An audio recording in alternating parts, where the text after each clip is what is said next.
Halo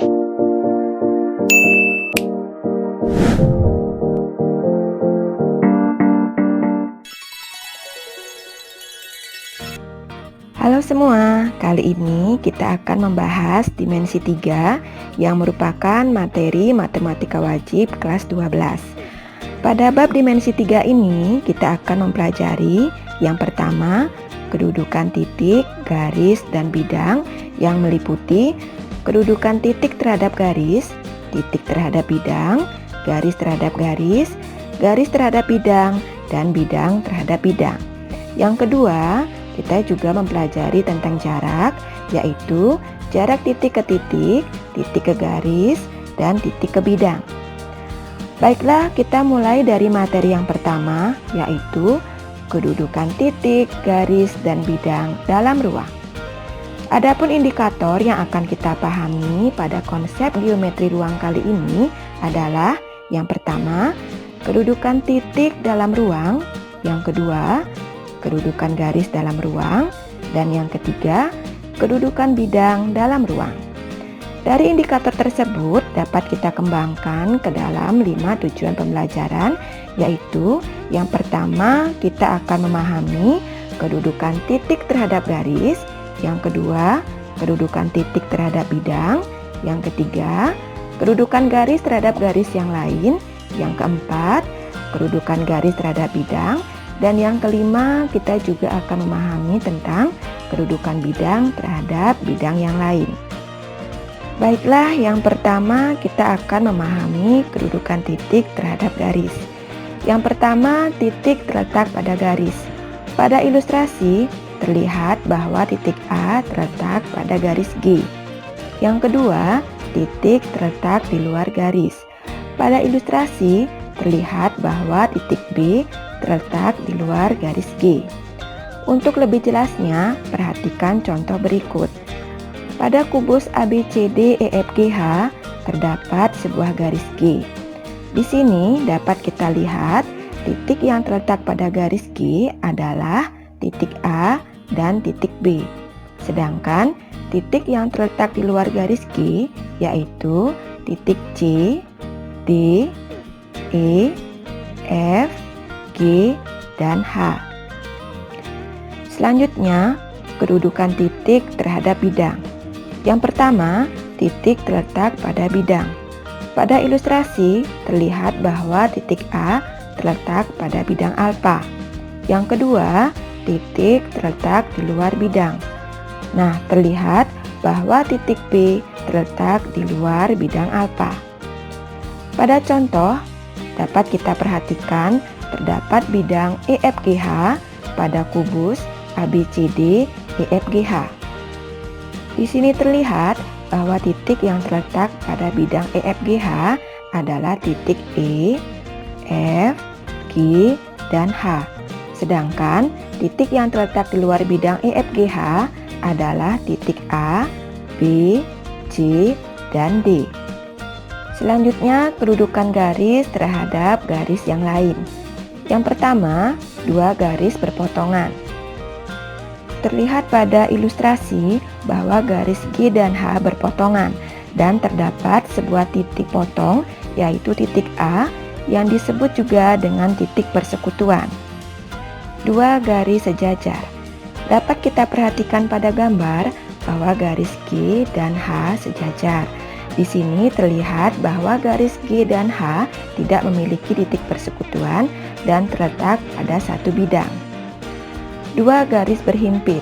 Pada gambar terlihat bahwa garis G dan H merupakan dua garis yang berhimpit sehingga kedua garis tersebut memiliki lebih dari satu titik persekutuan. Selanjutnya, dua garis bersilangan. Pada ilustrasi terdapat sebuah garis G dan sebuah garis H yang saling bersilangan, sehingga kedua garis tersebut tidak memiliki titik persekutuan dan tidak terletak pada satu bidang. Mari kita perhatikan contoh berikut. Pada kubus ABCD EFGH terdapat sebuah garis G. Di sini dapat kita lihat bahwa garis G akan berpotongan dengan rusuk AD, BC, AE, dan BF. Selain itu, garis G akan sejajar dengan rusuk CD, EF, dan GH. Selanjutnya, garis G juga bersilangan dengan rusuk EH, FG, CG, dan DH. Berikutnya dapat juga kita lihat bahwa garis G berhimpit dengan rusuk AB. Selanjutnya, yang keempat, kedudukan garis terhadap bidang. Yang pertama, garis terletak pada bidang. Pada ilustrasi terlihat bahwa garis G berada pada bidang alfa, maka akan terdapat 2 atau lebih titik persekutuan. Yang kedua, garis sejajar dengan bidang. Pada gambar terlihat bahwa garis G sejajar dengan bidang alfa sehingga tidak akan terdapat titik persekutuan. Yang ketiga, garis memotong atau menembus bidang. Pada ilustrasi terlihat sebuah garis G yang menembus bidang alfa, maka akan terdapat satu titik persekutuan, yaitu titik A yang disebut juga dengan titik tembus. Untuk lebih jelasnya, perhatikan contoh berikut. Pada kubus ABCD EFGH terdapat bidang ABCD. Di sini kita akan melihat garis atau rusuk mana saja yang terletak pada bidang ABCD, yaitu rusuk AB, BC, CD, dan AD. Selain itu, dapat juga kita lihat rusuk yang memotong bidang ABCD, yaitu AE, BF, CG, dan DH. Sedangkan garis yang sejajar dengan bidang ABCD, yaitu EF, FG, GH, dan EH. Yang terakhir, kita juga akan memahami kedudukan bidang terhadap bidang yang lain. Yang pertama, 2 bidang sejajar. Terlihat bahwa bidang alfa dan beta merupakan 2 buah bidang yang sejajar. Kedua, 2 bidang berhimpit. Terlihat pada ilustrasi bahwa bidang alfa dan beta merupakan 2 bidang yang berhimpit. Selanjutnya, yang ketiga, 2 bidang berpotongan. Dapat kita lihat pada ilustrasi bahwa terdapat 2 buah bidang alfa dan beta yang saling berpotongan dan memiliki sebuah garis persekutuan yang disebut juga dengan garis potong. Untuk lebih jelasnya, mari kita perhatikan contoh berikut.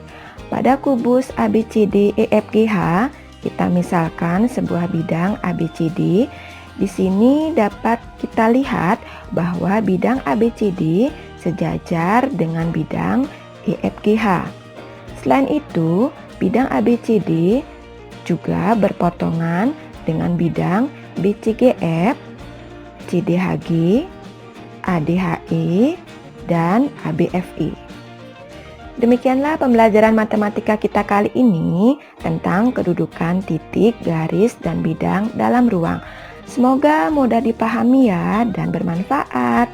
Dan jangan lupa untuk menonton video selanjutnya, yaitu tentang jarak pada dimensi 3. Sampai jumpa.